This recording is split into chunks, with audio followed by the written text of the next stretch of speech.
I've done a lot of in-game testing these past few weeks. I've wanted to kill crazy archaeologists for quite a while now. I can use these blood runes once I start killing crazy archaeologists. It's actually why I wanted to get all those rerolling stats in the first place. But the more I got those stats, the more I started wondering, why do I want to kill him in the first place? Sure, he drops some of the best range gear that I'll ever get, but he requires magic runes to kill, the obtaining of which is by far the most tedious and time-consuming part of being a no-NPC interaction account. And since he is located in the wilderness, I prefer to only have to get the drops from him once. And then I realized, the rune pickaxe. Let me explain. I need to get high-level jewelry and high-level vaults for future PVM, but my current best in slot, the steel pickaxe, just isn't good enough for that. And the rune pickaxe is my best in slot that's actually realistic for me to obtain. Now, most people would get one from a pickaxe shop, but that's run by an NPC, and I also can't kill the myriad of slayer monsters that drop it. So I only have 3 ways of getting one: juggling hard clues or killing either Vedion or Scorpia. I don't want to juggle hard clues right now, so out of the options left, Vedion drops the rune pickaxe most commonly, a 1 in 10. So I formulated a plan. Kill crazy archaeologists for the rune crossbow, kill chaos druids for mithril bolts, then use both to kill disarm monsters for the obby maul, then use obby maul to kill Vedion. I even practiced prayer flicking for the first time in preparation for killing crazy archaeologists. Yeah, about that. Probably should figure out if I can actually kill Vedion first. Yeah, this isn't gonna work.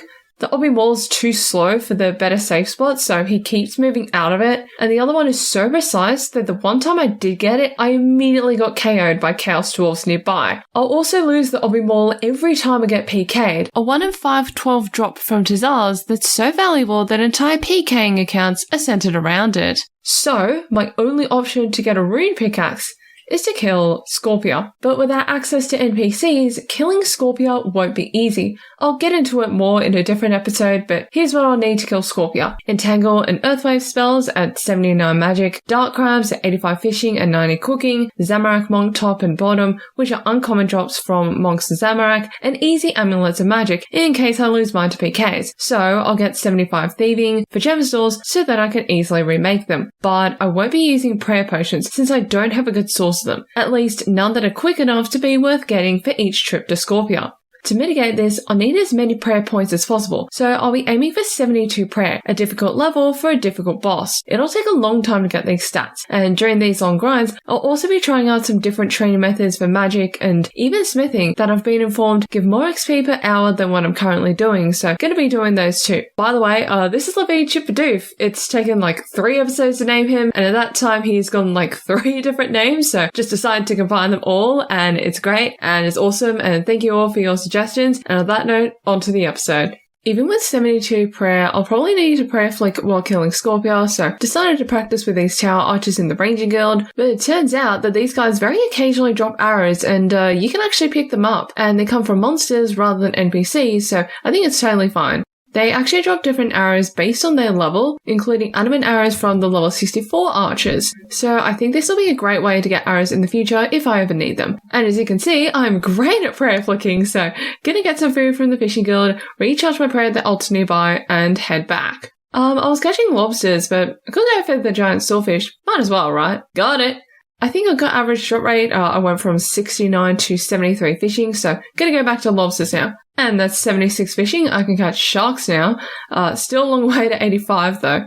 Just realised that I can catch and cook lobsters just as easily and free to play on Karamja as a members of the Fishing Guild, as long as I go to Karamja on members with an axe and tinderbox first. But I'll have to run back and forth between the trees by the docks to cook everything, so to maximise inventory space per trip, I grabbed a loony bag, put all my member stuff in it, and then headed off.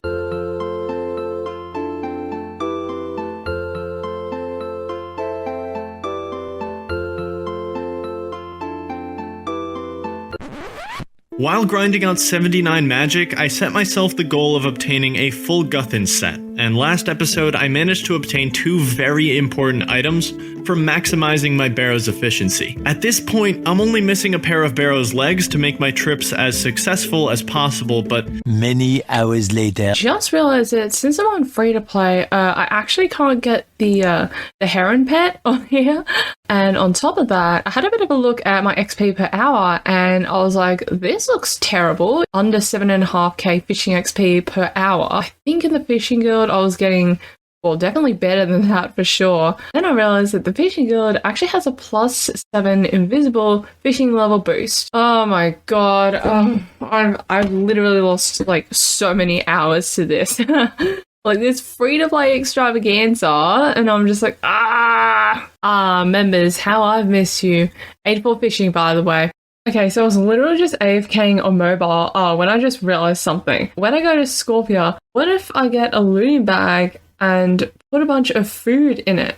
So I go to the dark crabs in the wilderness resource area, I fish a bunch of dark crabs, chuck them in the looting bag, fish a bunch more, and then take everything over to Scorpia. That way, if I ever need food, I can just destroy the looting bag and get more food out of it. The food would only stay on the ground for like a couple of minutes, but if I ever needed food like instantly, then that's something I could do. And that's 85 fishing. Now I can catch dark crabs in the wilderness. Can't cook them though, that's 90 fishing. 90 cooking. 1.8 million cooking XP away. Half of which I could have already had if I just cooked the shrimps and anchovies from when I went from 50 to 68 fishing. Back when I stopped at 50 cooking and was like, nah, I won't need this. Still, definitely got better XP rates per hour here. Hello, it's the V-Bower. Between taking bad advice on his Ironman and making badass songs, he stopped by so that his parrot Lona and my beaver, Lavicha Bidoof, could meet for the first time. He also wants a cryo coat so that he can become a pirate. Oh, and of course the moment Laviva leaves, I got the freaking pirate random event.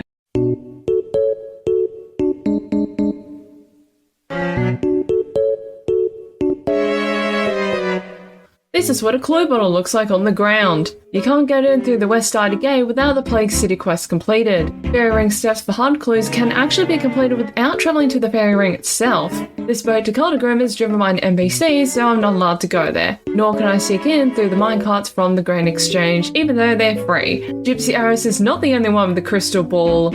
I can go to Backstone Falls and not get a barbarian fishing rod, so I figured I'd go grab a rope spawn nearby. Can't get into the Heroes Guild with this NPC in the way, so if I ever get Dragonstone Jewelry, I won't be able to recharge it. I can't walk down these stairs, not because I'm clumsy or because I wear an eye patch because I want to be a pirate someday, but because of this NPC, which locks me out of Dwarven Stouts and therefore any mining and smithing boosts. Magic crop circles can magically read your hunter levels, or lack of them. You can't get into the Brine Rat Cavern unless you've started some arbitrary quest, gatekeeping me out of the rope spawn there, and you can technically hunt down these polar cabbits with one hunter. Except they run away, so no XP. You can access the lair where polar eagles are even without the Eagles Peak quest started or completed, where there's a rope spawn, and I can't board this raft to go down the waterfall, even though the whole point of the waterfall quest is to go on the raft and find this NPC who you immediately abandon to find treasure. Just about to get 90 cooking, so I invited a couple of my friends to celebrate.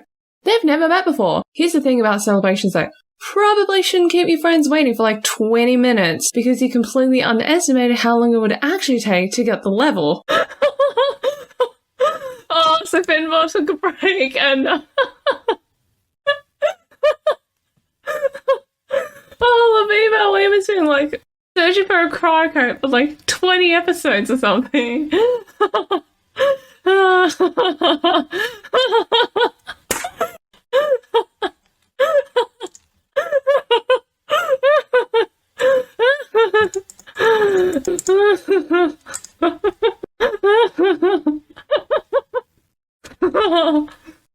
Yeah, it turns out I wasn't recording that part, so to really explain why I actually found that really funny, I'm gonna need some dramatizations. Toys! And he was over there, it was like, toys! What do you want, loser? Hey, I love you! And then he was like, you're a loser! I don't care! What if I give you one of these? Yeah! What if I give you two of these? Huh? You like that? Nope.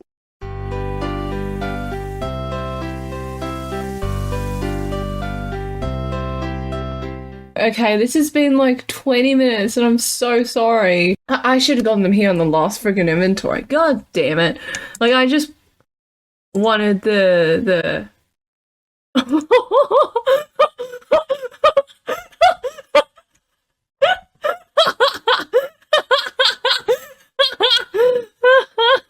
Here we go, it's the last few. Okay, this is... Oh, whoops, why did I close the door? Oh my god, okay, game sounds on. Oh no. Oh, game sounds on. Okay, this is way too loud, but that doesn't happen. It doesn't matter.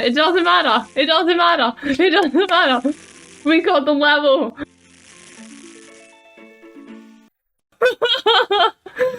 Oh my god. Woo! Dark crabs, baby! Oh, I feel like I'm going crazy. Thank you so much, like Finbar and Laviva Wayne for coming out here. Alright. I'm so excited. I have so much stuff in my looting bag, so yeah, it's gonna be just, I don't know, jumping into the wilderness, emptying all that out, and just using up all my arrows and all that good stuff. So, Laviva Wayne's just left. Seriously, that was like, I don't know how many weeks. I think it's been like over a month.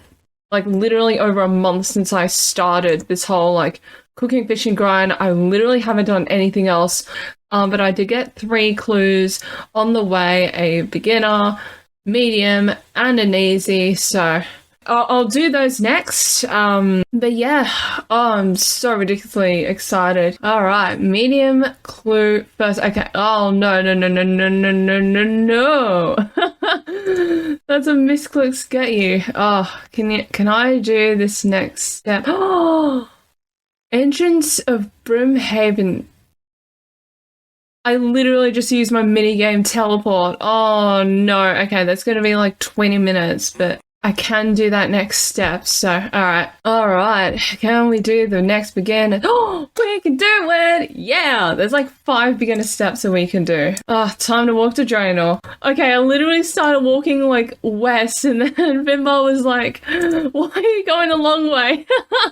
This is why I'm like the most inefficient account in the galaxy. God damn it. Alright, here we go. Oh, we got a cut. I couldn't do the easy clue, but I can do the medium. No! Oh, I ran the wrong way and I accidentally got poisoned by these guys. Can't do the next clue anyway. No. Okay. Oh my god. Okay, I need to. Oh, okay. Hang on. Death screen.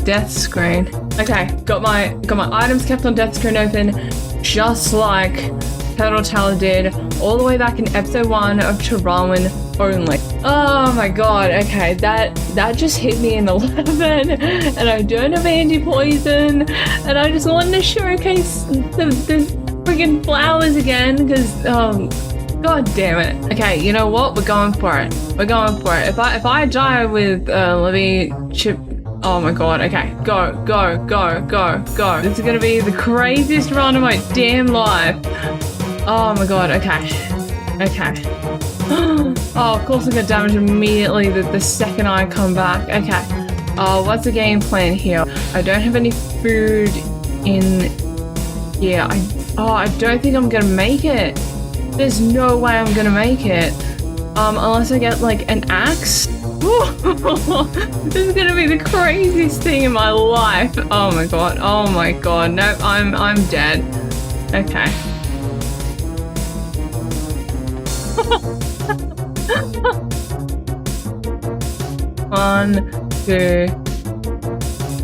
One, two, three. Oh wow, it takes like only a couple of seconds to infect. No, I'm not gonna make it. No, Chippadoo. Oh no. Oh, it's gonna be gone way sooner than I expected. Oh my god, I'm an idiot. No. Oh no! Oh, I should just grab that one. I could wait. I can't lose Levine Chippadoo. I've like named him for a few hours and like probably 10 minutes in this episode. Okay, we're gonna do this. We're gonna do this. Oh my god. Okay, not gonna risk putting rapid heal because my health is so low.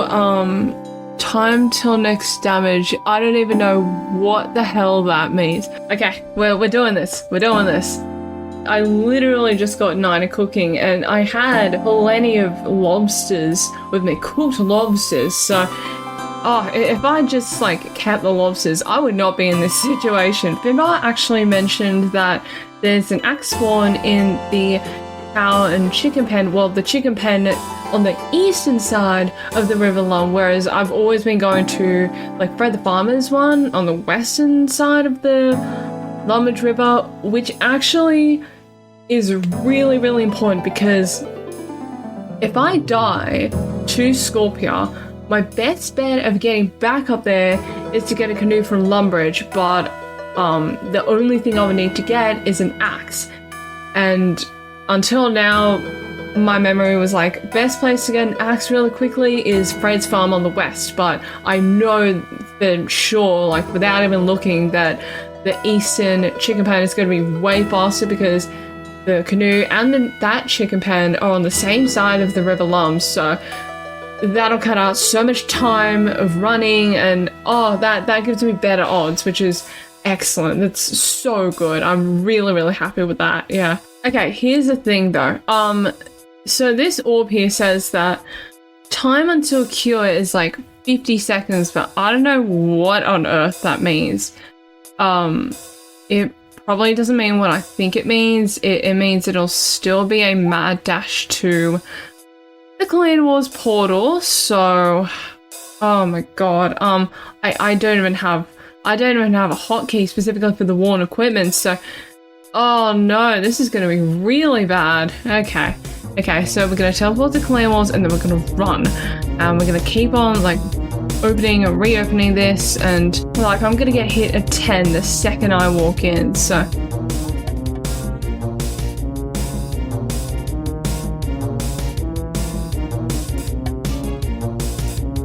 I'm so close to death. Okay. I'm gonna die when I get back in.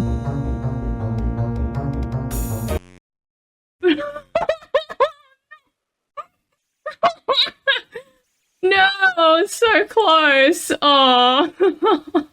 Hey, here's the axe spawn I was talking about. Well, the axe spawn that he was talking about. Yay! Libby Chippadoof, you will be missed. Oh, we almost got it. It's okay. Such is the ultimate Ironman life. Or, you know, the being newbie and, you know, accidentally running into tribesmen at 64 combat life. You know, if I'd been 1 combat level higher, I would have been fine. Like, literally my hatred of training melee just got me killed there. God damn it. Oh, hey, on the plus side, I didn't have to destroy my looting bag. My looting bag was destroyed for me. Didn't think I'd be here quite so soon, but I still need 72 prayer to kill Scorpia. The way I'll trade prayer is by killing blue dragons for dragon bones, death piling, and then using those bones on the chaos altar in the wilderness. And I need to use up all my arrows, so while I don't have a crossbow with me, range with a magic shortbow shouldn't be too bad.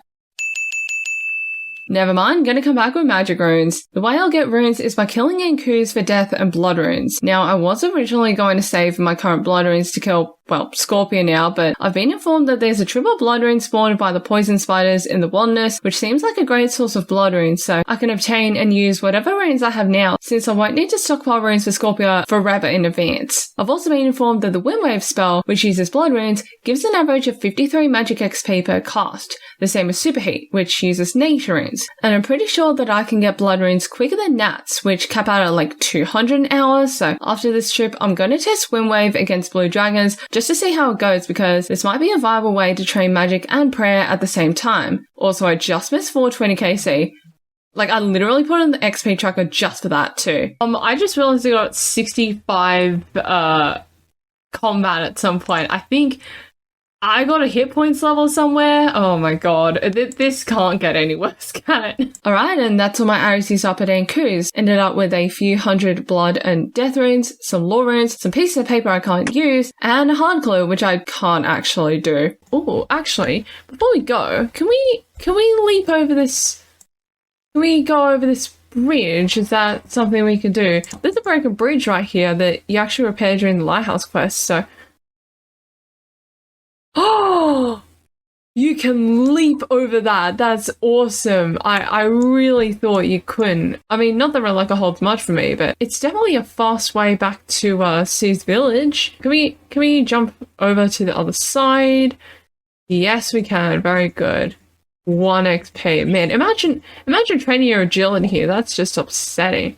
But anyway, I'm gonna get my air stuff back so that I can use up all these runes. Way too many kills later, and there's the air stuff. Realizing now that I should have just chucked my original stuff into a looting bag quite a while ago, which means I wouldn't have had to worry about like maple shields made per inventory back when I went for 82 fletching, but whatever. Also, before I forget, I got all these lore runes from Ankus, so I'm gonna use them to telegraph the nature rune spawns in Relica that I found back in episode 7, because nature runes are always going to be great magic XP. But this spawn is all around rock crabs and hobgoblins, and it'll take like 10 minutes for them to de-aggro, so might as well get to melee XP at the same time. Never mind, had to teleport away because I was taking too much damage, especially from the hobgoblins. I'll go back later, but for now, I did get some gems back at Ankus and I think elementals, so I decided to make them into rings and enchant them at the Fountain of Rune to make a ring of dueling and a ring of forging. Because teleporting to Clan Wars and getting a canoe to Edgeville will speed up blue dragon trips for prayer, and any guaranteed smithing XP without having to use nature runes through the Ring of Forging is always welcome. While I'm here, I'm gonna grab an earth staff since I also got some air runes from elementals, and using those runes for Earth Blast will give a bit more XP out of my death runes.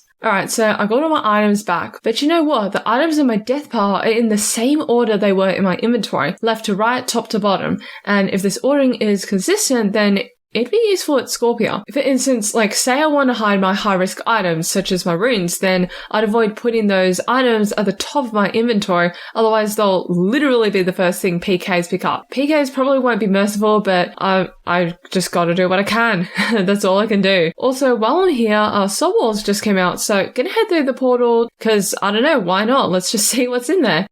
Wait. When I get to Scorpia, I'll be recharging my stats at Frox Enclave when I can. I could go straight from Clan Wars to Edgeville, assuming I use the welding lever to get to Scorpia, which I might not, since with the looting bag idea, I'd probably be subbing it in for the axe, but I think it'd be a great place to go after Blue Dragon Trip, since I can just teleport to Clan Wars with a Ring of Dueling and then go straight to Edgeville for death piling. Speaking of Blue Dragons, since I'll be killing them with magic spells, gonna take the time to get a Zamorak Monk Bottom so that I can get the most XP out of my runes there, plus it's an item required to kill Scorpio, so gonna go for it. No way, Zamorak Monk Bottom, like literally straight away. That was like 4 kills, that's insanity. Yeah, I do technically have Best in Slot Magic gear, which is like free to play stuff. Wow, plus 27, that is grim, but I'll come back for the monk top in a little bit. And unfortunately, I will be saying goodbye to the green dehyde chaps.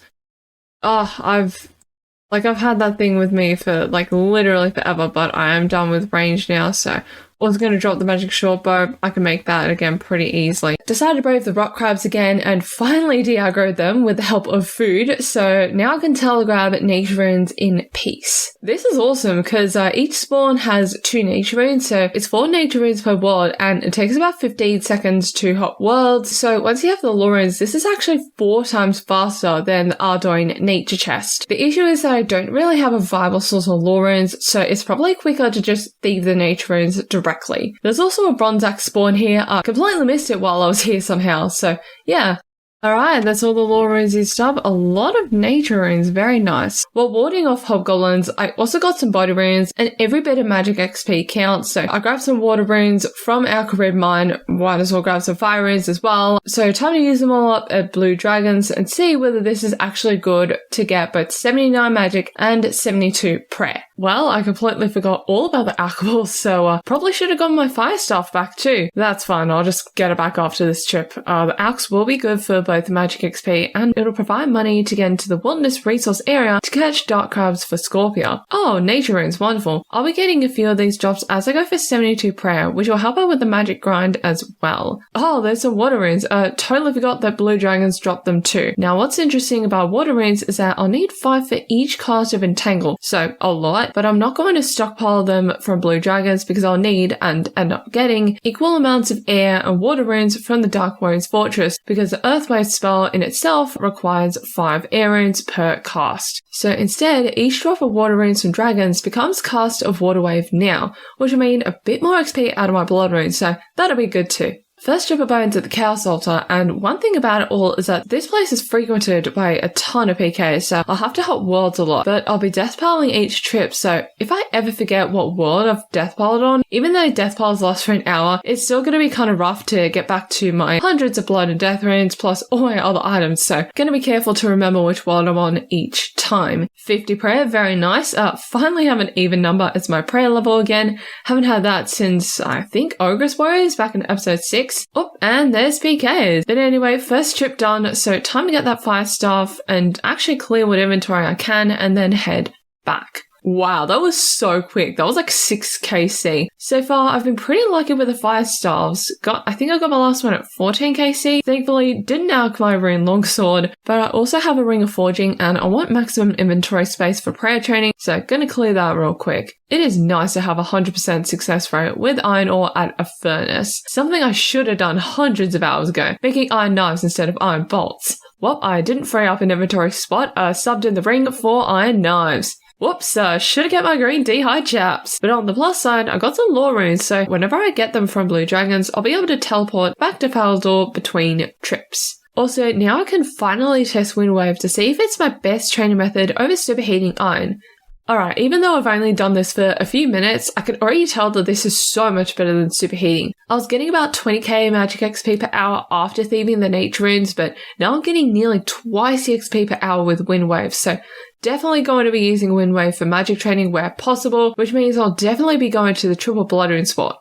Here's the thing though, the triple blood rune spawn is located in the wilderness, and despite my ability to deathpile, I want to spend as little time in deep wilderness as possible because, well, wilderness. And I now have a bunch of iron knives in my inventory, which could be used to kill more Inkus for combat runes, which can be used for more magic XP. The more runes I get from Inkus, the less time I have to spend in the wilderness, and I still need 75 thieving as part of our Scorpio goals. So here's my plan. I'm going to go back to Ardu chests, get a bunch of nature runes for iron knives, then use those to get magic XP and a bunch of thieving XP in the process. Ardu chests are actually my best thieving method, and while I could technically pickpocket monster creatures like Ardu Knights for better XP, the nature runes from the chests are so much more useful than pure cash, so gonna stick to the Ardu chest for thieving.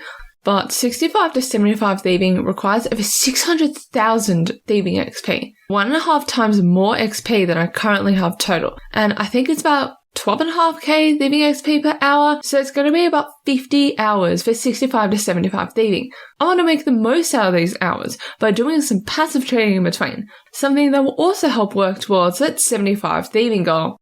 But that'll be for next episode because I'm looking at my editing timeline right now and it is something.